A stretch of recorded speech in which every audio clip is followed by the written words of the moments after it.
Yeah, that sounds like, it sounds like I want to go to a drum show in Delaware. Music is what that sounds like. And we're here with the creator of the show this year is Joey Mekler, joining us to tell us all about it, what to expect. But first, Joe, let me show a video real quick, okay? Sure. Check this out, folks.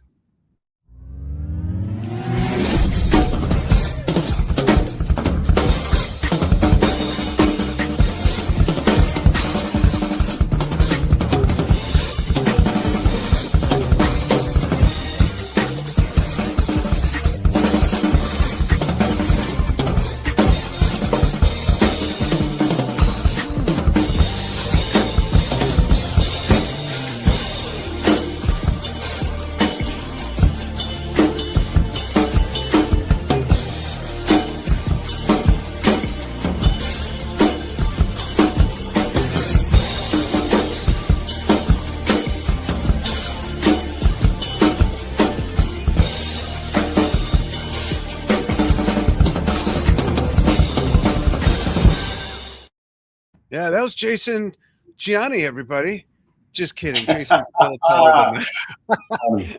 What's with kids today? Let's start with that. Seriously, I don't want to hear from anybody. Well, now they have YouTube, so they're really good. They're not learning that from YouTube. You can learn anything from YouTube, but having the skill at that age, he's got to be what, 4 or 5, something like that. Yeah, I mean, he's practically standing up because he's such a youngster. If you see, his legs are practically straight.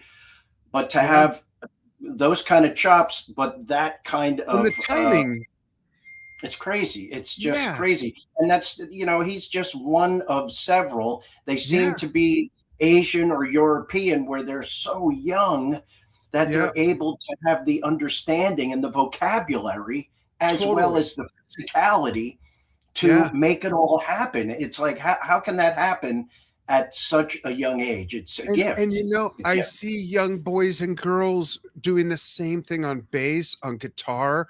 It's amazing. It's scary. I think there's something in the water in North America that's just dumbing our asses down. I mean, we're behind the curve so far that we can't even see around it. You know, oh my goodness. That's not even only in music either, unfortunately. But right. Well, hey, the drum show. Let's talk about that. What can people expect?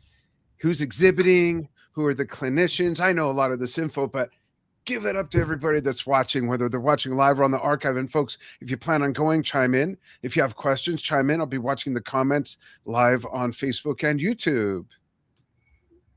Well, the show, this is our 9th show of 10 years. We lost a year because of COVID. The clinicians, to begin with, are Adam Nussbaum, who is a sonar endorser, also Zildjian, Evans heads, and he is one of the jazz greats. Through years, he has toured and recorded and played with many, many notable players.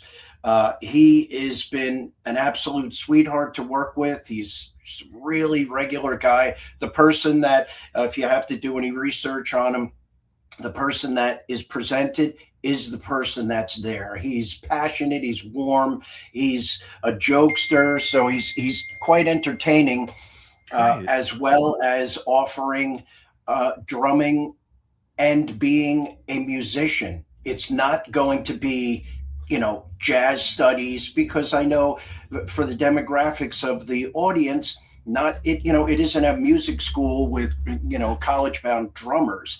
So he doesn't base it around jazz playing. He uses the jazz playing and studies as examples of being a good musician, listening, not being in the way, you know, utilizing everything that you've learned, but allowing it to flow, etc. Then the other clinician, of course, is Gregg Bissonette. What's he done? I'm sorry? I said, what's he done? Yeah. You know, that's enough said. I mean, right there. And I've had the opportunity really. That's really the question. What hasn't he done? It's really true. I mean, and when Gregg is in the house, everyone that's in the room is one person removed from the Beatles. Yeah. Because he tours with and has toured with Ringo's band, and he's very, very good friends with Ringo, and very close. We chatted about it, and it's just a wonderful experience. And again, the guy that's presented online, when you see him, like there's one latest video, there's this young girl and she's playing a drum beat and Gregg's next to her, and then he takes a stick and the beat keeps going while he then slips in and he plays, and then she comes around and she slips back in. It's just all good fun and passion and just relaxed good times. The guy that's presented is the guy. He really is. So I'm very excited to have them because I have a criteria of clinicians that they should be the best player, one of the best players in the room. They should have something to say. They should be able to perform it, be a great communicator, have online presence, and have the attendees, when they leave that room, they have more knowledge or more inspiration, as well as entertained. Yeah, that is such the key, Joey, because I've been to clinics where it's just someone playing to the records they were on. And that's okay if they're going to stop and say, now let me break that down. Anyone have questions about the bridge? That seems to trip people up. Let me show you how I do that. Let's start out slow, like we learn everything. I don't always see that. I see them just jamming and just playing the stuff. And, someone got to say, yeah, I saw 8 feet from so-and-so and watched him play this hit, that hit. And to me, that's not a clinic. It's a performance. But the takeaway is the key. Just like you said, when they leave, they have more knowledge. They've been entertained. And they got to meet someone who's done it, and learn from the guys like Adam and Gregg that you can still be humble and be a regular person. And, I'm not either of those guys, but I was in a meeting the other day. We have a big following. We reach millions and millions and millions of people a year. Almost 3 million followers on Facebook alone. And this guy was talking to me, about something else. And he saw some clips from our documentary and said, I didn't realize who I was talking to, this and that. I said, I'm just a guy. I mean, you see these dogs, I have to pick up after them. I half the time I step in the cat box when I change. I mean, it's what you see is what you get, And money doesn't, when we talk about guys who have had huge success, major success, whether it's in music, business, otherwise, money doesn't change people. It enables them to show more of who they already are. And if they're D words, we're just going to see a bigger one. If they're generous, if they're compassionate, it enables them to do more for their community or whatever their ties are to people. And I think that, to have guys like Adam and Gregg is a wonderful representation of the show as well. How about exhibitors? Appreciate that. Yeah, absolutely. Well, the show started, and I'll just give a brief history of it. This show started, as I said, 9th year, 2017. Prior to that, there was a 3-year gap of nothing. And 12 years before that, there was a gentleman by the name of Joe Gilday who ran the show in a different location. It was smaller, etc. And that's where that was the first drum show that I ever attended when I first started getting into this vintage drum thing, long before I found my niche of the World War II drums, etc. And wait, I'm sorry. This vintage drum thing, you mean your addiction? Yes. Oh, yeah. Which then got into drum restoration, and it just spread out in several other different areas that I never expected it. I never expected it to go in those areas, but it's wonderful that it did, and have met amazing people along the way, like yourself, that they're friends with, because I do the Chicago show. It's international. So, England, Austria, all over the United States. And I see most of these guys once a year, and others sporadically chat with on the line. And it's like we just met each other last year, all sharing the same passion. It's the Totally. brotherhood, the fellowship, and the passion of it, which is wonderful. So a lot of the vendors were from the original with Joe Gilday. Then it got to the point where Joe was like, I've had enough. I'm moving to Florida. Okay. So I then was able to find my niche of the World War II era, 42 to 45. Yeah. I worked on collection and knowledge and stuff. And then I was a vendor at the Chicago show, which is like the granddaddy of them all. So that the vendors that are there, that are the creme de la creme of vintage drum community, I needed to make an impression. I wanted to make an impression and to get in with the big dogs and make the realization that I could hang. So then about 3 years later, because I had done the Connecticut show, the Pennsylvania show as a vendor, and I thought, you know what? Nobody else picked up the ball on that. And I decided, okay, I'm going to do this. I'm going to do the Delaware Drum Show. And then when I went back to tell the other vendors at drum shows, after the impression that I had made on how I presented myself, they said, I'm in. That's awesome. Wow, so the very first show, I had 15 vendors. I had 15 vendors in the very first show in 2017. And I thought I was going to be in that Elks Hall in Wilmington for at least a couple of years. And within the first 45 minutes of the show, it was so crowded that we were out of parking. And I realized, wow, I need to find a bigger hall already, which is where it is now at the Norr Shrine Hall in Delaware. And it's a great big old room with like 30-foot ceilings and a great big stage. And there was pretty sizable meeting rooms around the back where I had the clinics. And as the years got on, it because Delaware isn't a notable name like Nashville or Las Vegas or Chicago. The joke kind of was Delaware, and when you have a notable town or city name in front of it, you've already got, street cred. So we had to build it. Okay, well, then long story short, as the years have gone on, I still have a majority of those same vendors that were originally in Joe's show, and additionally newer ones that they slide in, they slide out, they get a taste for it, they stay, or they can't make it, or they realize this isn't for me. But I'm up to over 50 vendors now. Wow. Of vintage, new, and custom drums, cymbals, accessories, memorabilia. One year, one of the vendors made jewelry, earrings, and such out of cymbal bits and chips, and it was awesome. And they did wonderfully, especially for the guys who are kind of have their girlfriend or wives, and within the first hour, they're like, so then they come across a jewelry bit, and wow, now that sparked their interest, which was wonderful, So it's pretty amazing, and they're all quality stuff that they offer. And this year the show has gone international with the Austrian Drumhead Company. That's awesome. They're coming out to vendor the show. Yeah, which is fabulous. So since it grew so much, I couldn't fit everyone in the clinicians room anymore.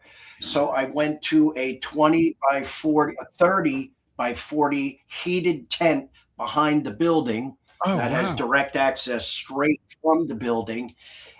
And I had standing room only again. So this year it's 30 by 50 with about 170 chairs, and then still room for standing in the back. So, I'm just going to see, especially after, which I have to tell you, I'm very excited about being connected with Drum Talk TV and your graciousness of allowing us to be a part of your audience. It's fantastic. And I'm interested to see what the attendance response is going to be in reference to that, where if I need to perhaps search for an even bigger venue, next year or the year after. So Wow, that's awesome. there's food, there's a bar on site. Wow, that's so cool. Do you still have booths available, Joe? Unfortunately, the main room has been sold out for about a couple of months, which it's That's the good. earliest that it's been. It is good. Yeah. However, once I moved the clinicians to the heated tent, the clinic room is now the consignment area, which if you Oh, have a snare drum, cymbals, drum sets, and you didn't want to pay the 165 for a vendor booth all day, it's $5 for a single item, 10 for a drum kit. You bring it in, you sign in. There's tables in the back. You just put them up on the tables, and then it's up to you to buy, sell, trade, whatever you want with your items. I have guys which, I call them my A team, that they work the consignment area. And these are notable vintage drum collectors that are the staff, that are friends, that believe in the show and they buy into the show to assist to make the show the success that it really has become. that's great. Congratulations. And I know that you have people who obviously, other than locals, you have people that travel. I'm hoping that this crazy weather that's swooping, all the way from Texas through the South and up to the Northeast doesn't affect anything. Have you been watching that to see if it could be a factor? Every year it's always the W word of Yeah. the weather. Yeah. And it's kind of, I have to say, knock wood, up until now, which I don't want to jinx anything. To answer your question, the other day, ironically, I went ahead and I did a weather search on it, and I saw what they're potentially predicting. And I immediately closed it and went, okay, I don't want to start to build any undue stress or worry about that. It's like, let's just plow through. It is a natural occurrence. Anything is able to happen. And it is what it is. Of course, it always, it is. And people were like, oh, maybe you should go to March. And I said, obviously you're not from the East Coast. There is no difference between February and March. I'd be chasing a ghost. It's going to happen either or. So it's like saying move it a week. Yeah, it's been traditionally the last week in February. That's how Joe did it. I live in New Jersey, so the show is in Delaware. And that always is a factor, Dan, but one that I'll kind of cross that bridge. It's the only factor in the show that is out of my control, other than having to deal with it the best that I can and hope that it's not enough where it's gonna start thwarting not only the attendees, but the traveling vendors, I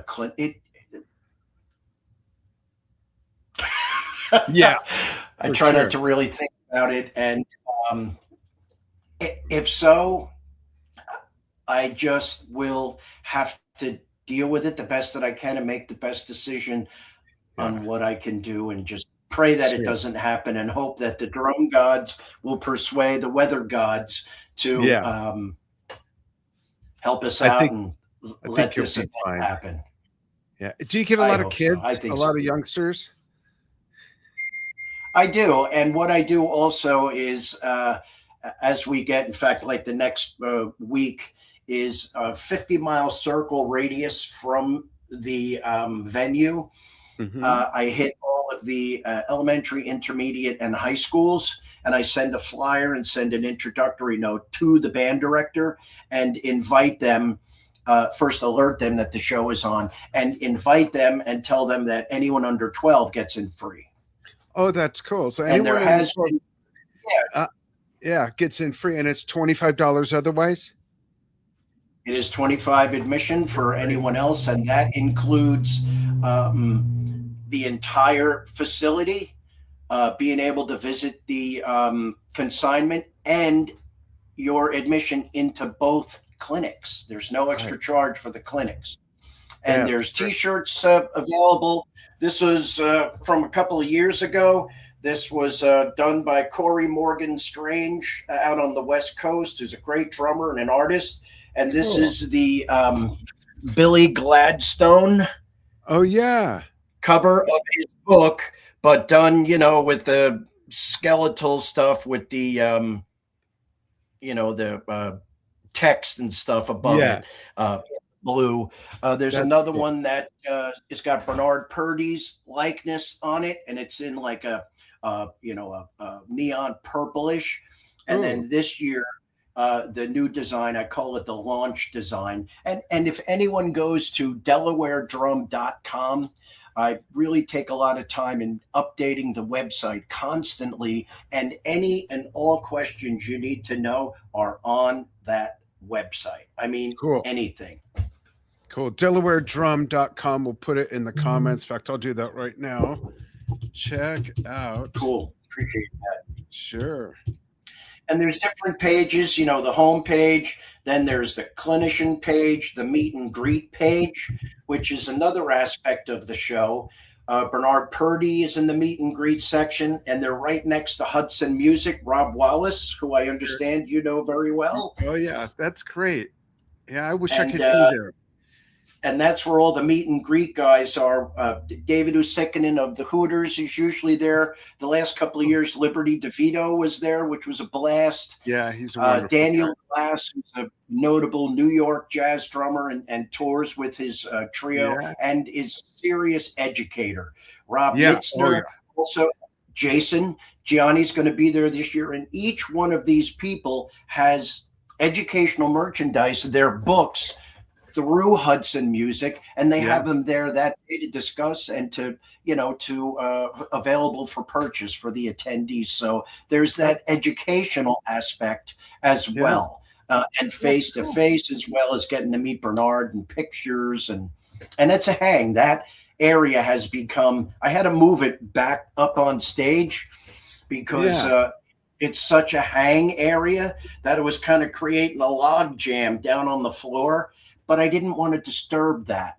So I changed some things around so you could have the room up there to congregate and do your thing, but then still have safe travel down here. Each year I learn something by looking. Yeah, absolutely. And folks, do go to the website because Drum Talk TV has something for you there too. When you go to the website, you'll see something like this, and it's got a QR code where you can get a free year of our premium level membership. I'm going to show a quick video that shows what you get with the free level, but with this code, you get the premium level, which has what I'm going to show you, plus access to our fan Q&A sessions with big artists, record producers, record executives, so many more things. But here's a little peek into our membership site. Check it out. Rough day? Get away from the craziness and come take a fun break. Join the Drum Talk TV Brilliance membership site, an online virtual playground for all types of music fans. With your free club level membership, you get access to twice a month music themed game shows with a chance to win prizes. Access to the first 100 viral drumming and music videos. You won't believe your eyes and ears. A library of over 100 fun fact segments to hear artists say what they love to do outside of their music careers. A place for drummers to post videos playing to their favorite music where it won't get muted or pulled. Join the Drum Talk TV Brilliance free membership at www.drumtalktvbrilliance.com. And let's look at the video with the details about the Delaware Drum Show real quickly again.